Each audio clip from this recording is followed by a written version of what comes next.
wabarakatuh. Perkenalkan, nama saya Nisa Asiful Hayat dari Prodi PAI kelas A. Dalam kesempatan kali ini, saya akan menjelaskan tentang neuroscience dalam proses berpikir. Ada pula poin-poin yang saya jelaskan adalah pertama, definisi neuroscience, kedua, sejarah neuroscience, ketiga, neuroscience dalam proses berpikir, dan keempat ialah bagian-bagian otak dan fungsinya itu sendiri.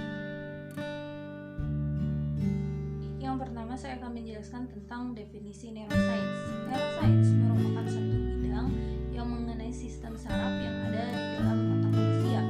Neuroscience ini mengkaji mengenai kesadaran dan kepekaan otak dari segi biologi, persepsi, ingatan, dan kaitannya dengan pembelajaran. Bagi teori neuroscience ini, sistem saraf dan otak merupakan aset fisikal bagi proses pembelajaran manusia. Neuroscience dapat membuat hubungan di antara proses kognitif yang terdapat di dalam otak dengan tingkah laku yang akan dihasilkan.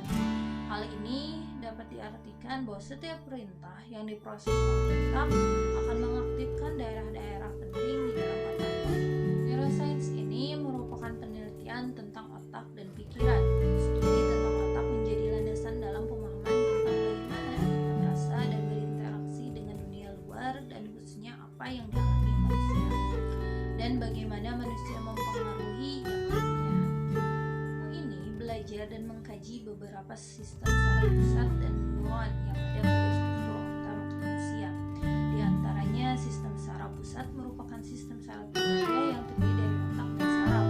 Yang pertama, saraf otak merupakan SSP, sistem saraf pusat yang berfungsi untuk menerima, memproses, menginterpretasikan, dan menyimpan informasi sensoris yang datang seperti rasa, suara, bau, warna, tekanan pada kulit, dan lain-lain. Yang kedua, saraf tulang belakang, kumpulan neuron dan jaringan penghubung yang dimulai dari dasar otak sebagai penambahan otak yang menjulur di sepanjang punggung bagian tengah dan dikelilingi oleh tulang belakang.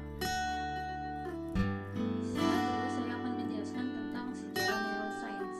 Neuroscience ini berkembang saat neurologi dimulai ketika ilmuwan Spanyol pemenang Nobel 1906 Santiago Ramon y Cajal menemukan 4 dasar teori tentang neuron, yaitu yang pertama, sel saraf sebagai unit sinyal dan blok pembentuk dasar otak disebut neuron.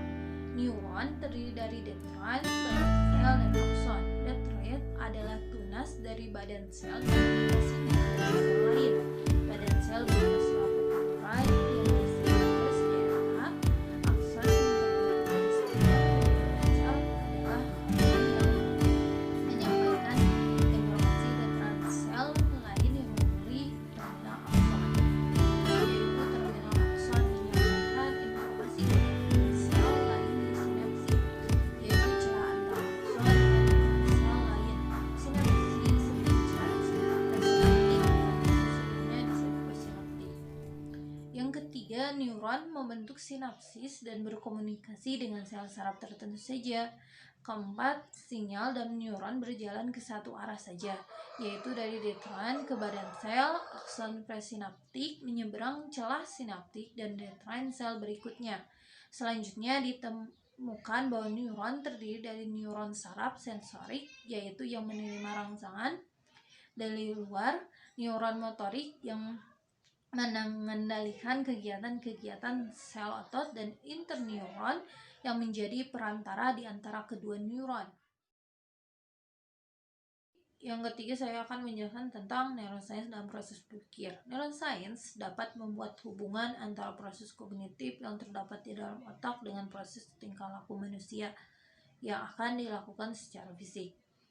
Hal ini dapat diartikan bahwa setiap perintah yang diproses oleh otak akan mengaktifkan daerah-daerah penting di dalam otak itu. Seperti mindset atau pemikiran dapat diubah dengan proses neuroscience, yakni dengan cara terapi kognitif melalui kesadaran dan pemikiran positif agar tercipta mindset yang positif. Terapi kognitif ini membantu untuk mengubah kebiasaan pikiran-pikiran buruk yang otomatis terakumulasi dalam rutinitas sehari-hari. Yang terakhir, saya akan menjelaskan tentang bagian otak dan fungsinya. Otak merupakan pusat saraf pada vertebrata dan invertebrata yang mempunyai peran yang utama dalam pusat kontrol berbagai aktivitas yang ada pada tubuh manusia. Dapat berupa aktivitas sadar seperti menggenggam atau aktivitas tidak sadar seperti mencerna makanan. Saya akan menjelaskan tentang bagian-bagian otak dan juga perannya. Yang pertama ada otak besar, yaitu cerebrum. Adalah bagian otak dan yang memiliki fungsi paling besar dan paling banyak.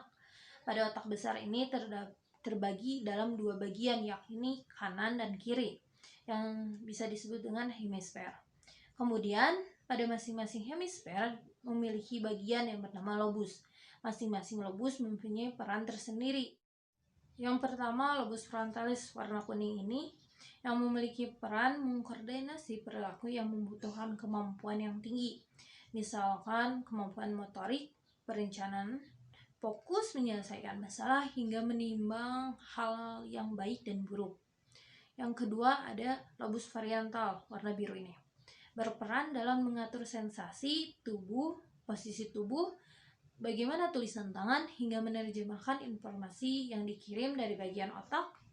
Yang ketiga ada lobus temporal warna merah ini, yakni mengatur daya ingat baik verbal, lisan, atau visual, lalu menginterpretasikan emosi dan juga reaksi orang lain.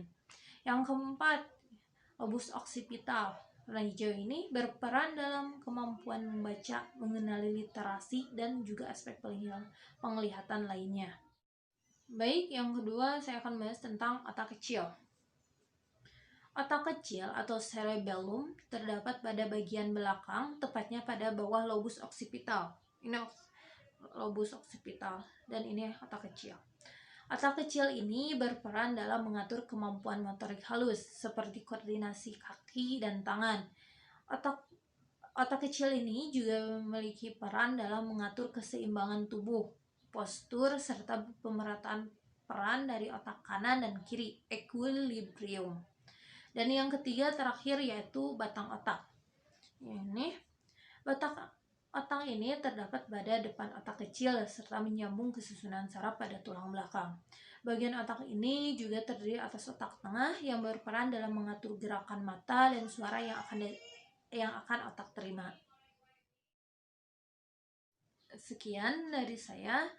Saya ucapkan terima kasih. Mohon maaf apabila terdapat kata-kata yang menyinggung dan kurang tepat. Saya ucapkan sekali lagi terima kasih dan wassalamualaikum.